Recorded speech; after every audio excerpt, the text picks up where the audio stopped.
I think that it's interesting though, because I used to dislike like seminars in a big way. Because back in the day, the seminars that I went to originally were like you would go in and you would just get blasted by techniques. Like, I mean, just tons of stuff.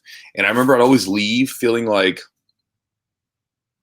I kind of got entertained, but like I didn't walk away with something that was going to like change my game. And so for a long time, I didn't mess with them too much. But one of the things that I was able to do over the years is either purchase or ask them, either way, about doing recordings. And so like having a recording of a seminar, because if I could do that, then I could go back and watch this stuff over and over again, which was really helpful. Because there was one seminar that Hanato taught years ago. And I mean, it was one of those things where he taught a lot of stuff in there. It was like he was doing all these really cool passing drills that we were doing. Like the first day was almost all passing drills. We weren't even really doing anything in particular. We're just passing drills. But I remember I was like, these were good passing drills. And luckily we had recorded it.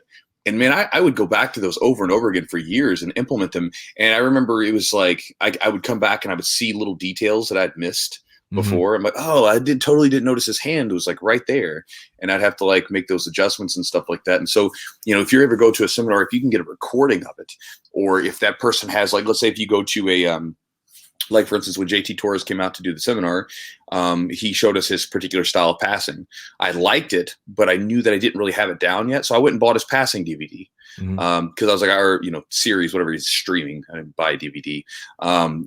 So that, I got that. So this way I could like go back and watch it again and again and again, because repetition is really important. And it's not just like the physical repetition, it's also the mental repetition. I think a lot of times people don't value it as much. And granted, in the end, you have to get on the mats and try it physically, but there is something to like mentally priming yourself to do a movement. So like if it's a movement you're trying to nail down, if you have a video that you can watch again and again and again before you actually try to do it, then, that's something to, it's useful. Granted, I say this, it depends on how crazy you are, like I get obsessive about being good at something. Yeah. And some people aren't. Some people are just, they're just completely okay with like just being wherever they're at. But for me, like if I'm trying to hit a technique, I'm on the hunt for that thing and I want to get really good at it. And so I will watch videos repeatedly, like, over and over again.